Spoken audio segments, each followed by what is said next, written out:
स्वागत है आप सभी का फिर से हमारे डेली डायरी ब्लॉगिंग में चैप्टर 3। और आज इस टॉपिक का बात है कि हमारी सीआरटी चल रही है और किस तरीके से सीआरटी ने मेरी लाइफ में बुरे हाल खड़े कर दिए हैं।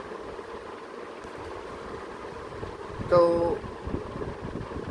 फ़िलहाल मैं अपना हाल बताना चाहूँगा कि कॉलेज वाले ज़बरदस्ती डीएसए सॉल्व करवाने हमें 15 दिनों के अंदर बेसिक डीएसए, जो कि हमारे टीचर खुद बोले जिसको करने में टाइम चाहिए, लेकिन कॉलेज वालों का रूल ये है कि हमें एक तरीके की फॉर्मेलिटी करनी है। आने वाला टाइम कैसा होगा मेरे को नहीं पता। मैं सच बताऊं तो इतने दिन से थोड़ा डरा हुआ था कि प्लेसमेंट करनी है, बर्डन ले रहा था कि 3, 4, 5, 7, 10 लाख ऐसी जॉब मिल जाए। उसके लिए मुझे प्रोजेक्ट्स ही करने पड़ेंगे। अगर 10 लाख की कंपनी आ रही मेरे कॉलेज में तो उसको दिखाने के लिए मेरे पास कुछ तो होना चाहिए, और उसके लिए मेरे को प्रोजेक्ट्स ये सब चाहिए। अब मैंने अपने कॉलेज में 3 साल में कोई भी प्रोजेक्ट नहीं बनाया जानबूझ के। मेरे को मज़ा नहीं आता था, साफ बोलता हूँ, लेकिन अगर कंपनी के लिए ये सब करना पड़ेगा। अब यही वो दो राय इधर ही खड़ी हो जा रही कि अब वो चीज़ आपको करनी पड़ेगी जो आपको पसंद नहीं थी, किस लिए, ताकि आपको एक जॉब मिल जाए। ये लाइफ सबके फेस में आता है, मेरी भी लाइफ में आ चुका है ये फेस।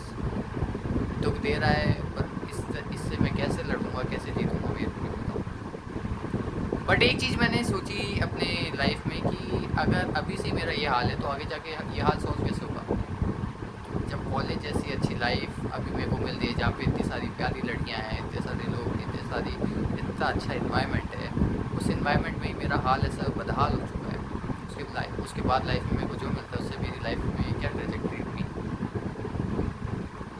इंसान दूसरों से प्यार करना भूल चुका है, या इंसान दूसरों से प्यार ही नहीं कर पा रहा, उसको पता ही नहीं कि प्यार कैसे करना है। वो खुद ही की ख्वाहिशों में, खुद ही के लालचों में इतना घुसा गया है कि दूसरे से बात कैसी करी जाए, दूसरे से क्या बात करी जाए, क्या पाया जाए, क्या खोजा जाए, सवाल क्या है, जवाब क्या है, इंसान भूल चुका है ये सब। और उसके लिए उसको खुद से बात करनी पड़ेगी, पर वो कर नहीं सकता क्योंकि ये दुनिया चाहती है कि आप उसकी गीतों पे नाचो, आप जॉब करो। सबके पेरेंट्स यही चाहते हैं।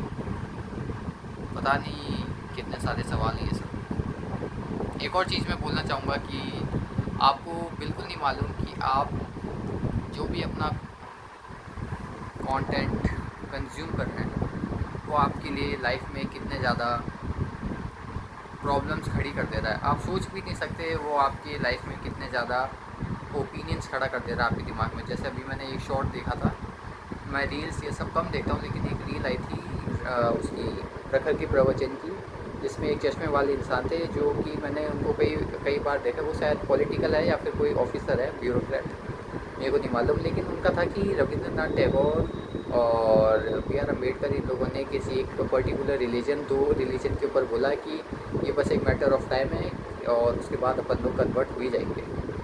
तो ये बात रविंद्रनाथ टैगोर, B.R. अम्बेडकर, इन्होंने पता नहीं कितने टाइम पहले बोली थी, किन परिस्थितियों में बोली थी, उस टाइम रिलीजन कैसे आए थे, उन्होंने किस डर के हिसाब से बोला था।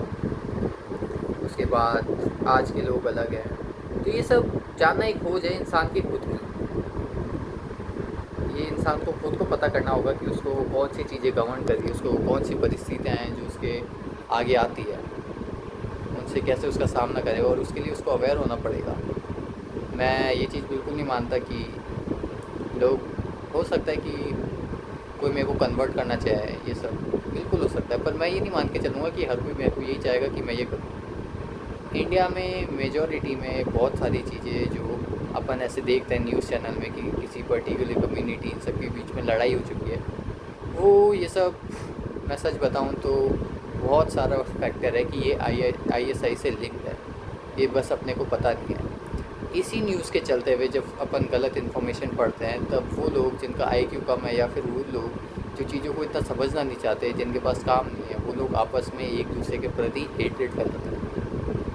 एक बहुत ही प्यारा सा कोट है किसी के कि एक बेवकूफ़ हो सकता है, 2 बेवकूफ़ हो सकते हैं, जब 100 बेवकूफ़ एक साथ आ जाए तब वो एक पार्टी बन जाती है। तो जब इतने सारे बेवकूफ़ एक साथ एक गठन बना लेते हैं तो बिल्कुल वो एक दूसरे के प्रति लड़ेंगे। क्यों? क्योंकि उनको अपना वजूद दिखाना है। क्यों? क्योंकि वो खुद में कुछ नहीं है। बस दुनिया में प्यार बांटते रहिए, सवाल करते रहिए, ज़िंदगी बड़ी है चीज़, खोजना अपन सबको है। कोशिश ये करिए कि बस मदद हो सके। Thank you.